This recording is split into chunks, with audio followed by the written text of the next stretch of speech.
was a really hard day. Do you think that was the heat that you had? Not the best day. I have no excuses. I just had a bad day, and I'll have to get much better.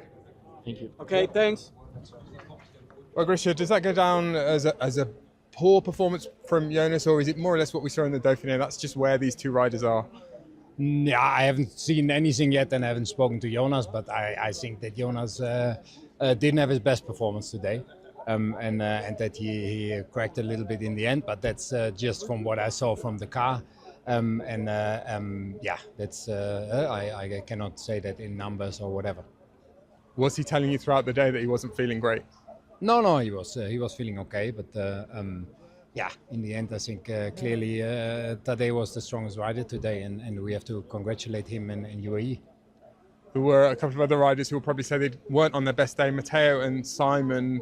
Any problems, particular issues with those two? No, only that we were pulling like we planned on the solo, and all of a sudden Matteo was dropped, and yeah, that was of course not according to our plan. And well, it is a heavy defeat. How do you regather yourselves after this? Yeah, for now it's a heavy defeat. Of course, we hope for more, but yeah, Jonas still finished second. It's not the end of the world, but yeah, today showed who is the best rider here, and it will be very hard to turn that around in the next weeks. Thanks, Fisher. Thank you. Oscar, you just finished fifth on the first mountain stage of this Tour de France, blowing away some of the best riders in the world. How do you feel right now? It's tired. Yeah, it was hard all day. I felt good. Maybe just went a bit over my limit halfway up, but no, it was an okay day. Because you told me at the start that your battle was going to be more with Primoz and Lipovic, so you stuck to that plan, but it looked like Lipovic wasn't cooperating so much. Yeah, it's difficult when there's teammates there, and yeah, just had to try and get rid of at least one of them if I could. Oscar, what were you thinking when, well, all around you people were popping, people were getting dropped, and the Yateses, Jorgenson, and so on and so forth? Yeah, I was quite surprised on the first climb when I saw Remco and Jorgenson getting dropped. I guess, yeah, they probably suffered in the heat, and there's a long way to Paris still, so they're certainly not out of it. I know it's the last thing you want to think about, but I guess this must give you a bit of confidence for tomorrow. Yeah, if I can recover well, then I'll give it a good shot tomorrow. Thanks, Oscar. Thank you. Tadej, I'm not surprised. Tadej, 12k to go. You were running out of teammates, and Visma were as well. Narvaez makes an incredible acceleration. You attack. Why did you choose that moment to attack? I don't know if Johnny understands well, but we were joking. We were talking a little bit like Dauphiné Friday, but yeah, I was not expecting that we would really do this as the Friday of Dauphiné, but I guess Johnny doesn't take jokes, and he launched it super hard, and I was like, okay, and my microphone was not working, so I could not say anything. So I was like, okay, I follow Johnny, and yeah, we went, and then I committed, and then when I saw that it's so long to go, I was like, okay, it was similar 3 years ago. I was alone suffering the last 10k, so better be in the front in the lead than suffering than on the back foot. So I was happy with the ride, and I managed to come to the top with good gap. It was pretty amazing. You were at 10 seconds per kilometre faster than Jonas, and then 14 or 15 in the final 3k. I mean, you time trialled it. Got another time trial tomorrow, of course, but you've already started. Yeah, it was. Yeah, I had good legs, and tomorrow I need good legs again, and the day after, and the day after, and until Paris. So yeah, I think.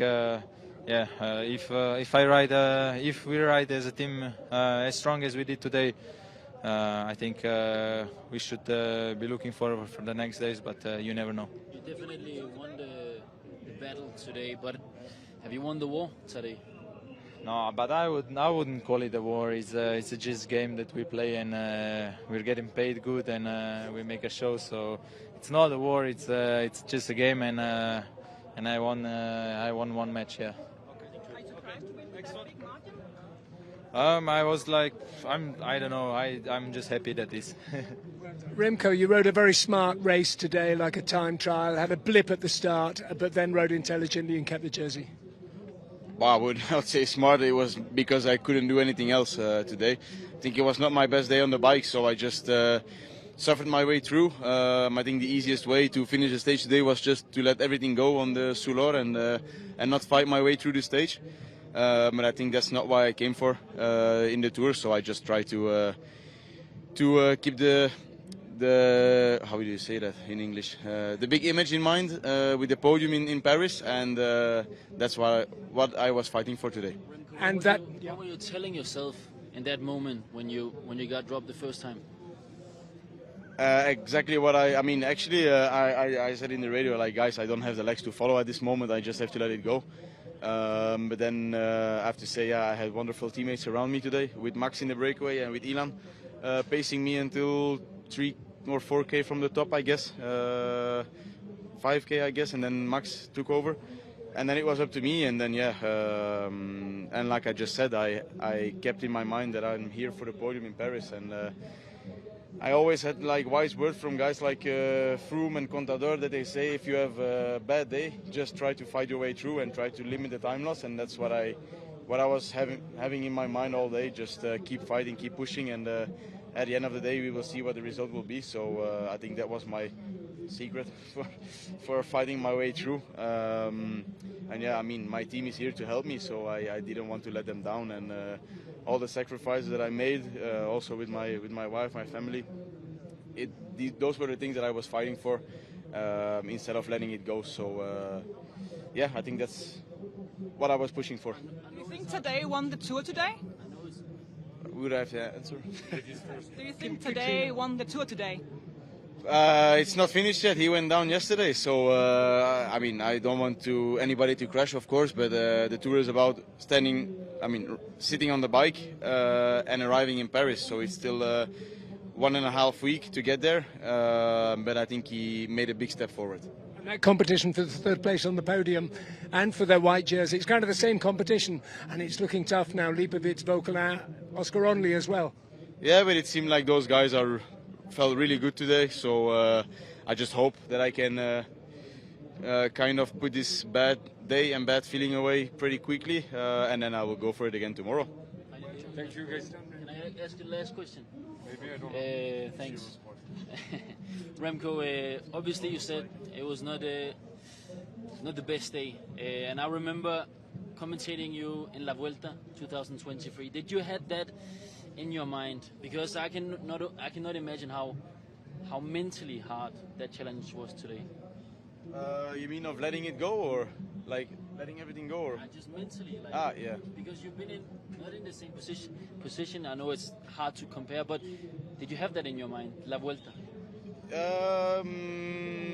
Yeah, because actually it was exactly the same road. Like, we came down this road.